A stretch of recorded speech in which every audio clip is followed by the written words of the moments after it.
जय श्री कृष्ण, राधे राधे, श्री शिवाय नमस्तुभ्यम। आज हम आपको सोमवती अमावस की कहानी कहते हैं। इस दिन पीपल की 108 परिक्रमा की जाती है और कोई भी जैसे फल मिठाई वगैरह कोई भी टॉफी वगैरह 108 चढ़ाई जाती है और फिर बांट दी जाती है। कहानी इस प्रकार है। एक साहूकार था, उसके 7 बेटे बहू व एक बेटी थी। उनके घर एक जोगी भिक्षा लेने आता। जब बहू में भिक्षा डालती तो ले लेता, बेटी डालती तो नहीं लेता और बोलता बेटी सुहागन तो है पर इसके भाग्य में दुख लिखा है।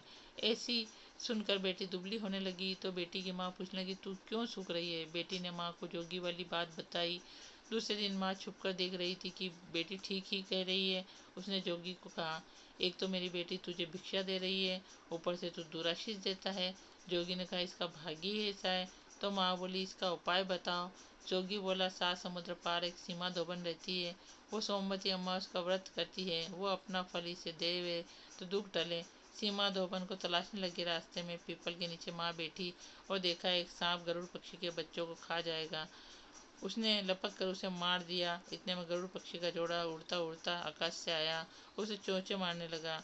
तो बोली, मैंने तेरे बच्चों को बचाया है, तेरा गुनहगार तो मरा पड़ा है। गरुड़ बोला, जो मांगना है सो मांग। साहूकारनी बोली, मुझे 7 समुद्र पार पहुंचा दे। गरुड़ ने सीमा धोबन के घर के पास उसे छोड़ दिया। वहाँ सीमा धोबन के 7 बेटे बहू थे। वो बहुएं काम करते करते बहुत लड़ती थी। सीमा धोबन को खुश करने के लिए सबके सोते समय साहूकारनी सारा काम कर देती। सब सोचने लगी कि ये काम कौन करता है। सीमा धोबन ने सोचा, कौन सी बहू ज्यादा काम करती है, देखना चाहिए। चुपचाप आंख बंद करके सो गई तो देखा एक औरत आई, सारा काम करके चुपचाप जाने लगी। धोबन पूछने लगी, तू ऐसा किस स्वार्थ से हमारे घर का काम करती है? तो साहूकारनी बोली, मेरी बेटी को तू अपना सोमवती अमावस का पुण्य दे दे। और सारी बात बताई। धोबन तैयार हो गई, घर आई, बेटी के ब्याह की तैयारी करी। दूल्हा दुल्हन फेरे में बैठे। दूल्हा के पास धोबन मिट्टी की हांडी, कच्चा दूध, कच्चा सूत लेकर बैठी। इतने में दूल्हे को डसने के लिए सांप आया। धोबन ने उसे हांडी में डाला और कच्चे सूत से हांडी बांध दी। तो सांप बोला, दूल्हा तो डर के मारे मर गया, तू उसे जीवन दान दे। धोबन ने उसके ऊपर छींटे दिए और कहा, आज तक जितनी सोमवती अमावस करी उसका पुण्य साहूकार की बेटी को लगना और आगे जो अमावस करूं उसका फल मेरे पति को लगना। इतना बोलते ही दूल्हा उठ गया। काम पूरा हुआ, वो अपने घर जाने लगी। तो साहूकारनी बोली, तुझे मैं क्या दूं? धोबन बोली, मुझे क्या चाहिए, बस एक मिट्टी की हांडी दे दे।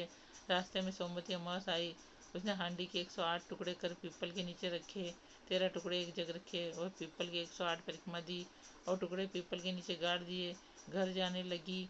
घर आई तो उसका पति मरा पड़ा था। उसने पति पर सुहाग का छींटा दिया और कहा, मेरी अमावस का फल मेरे पति को होना। ऐसा कहते ही उसका पति जीवित हो गया।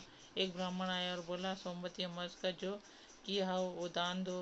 ब्राह्मणी बोली, रास्ते में अमावस आई तो मैं कुछ नहीं कर पाई और जो किया वो पीपल के नीचे गाड़ आई हूँ। ब्राह्मण ने जगह खोदी तो पाया कि वहाँ 108 व 13 सोना के टुकड़े हैं। इकट्ठे करके वो घर आया और धोबन से बोला, इतना धर्म किया और कहती हो कुछ नहीं किया। धोबन बोली, ये सब तुम्हारे भाग का है, ले जाओ। ब्राह्मण बोला, मेरा तो चौथा हिस्सा ही है, बाकी 3 हिस्सा आपकी इच्छा हो जिसको देवो।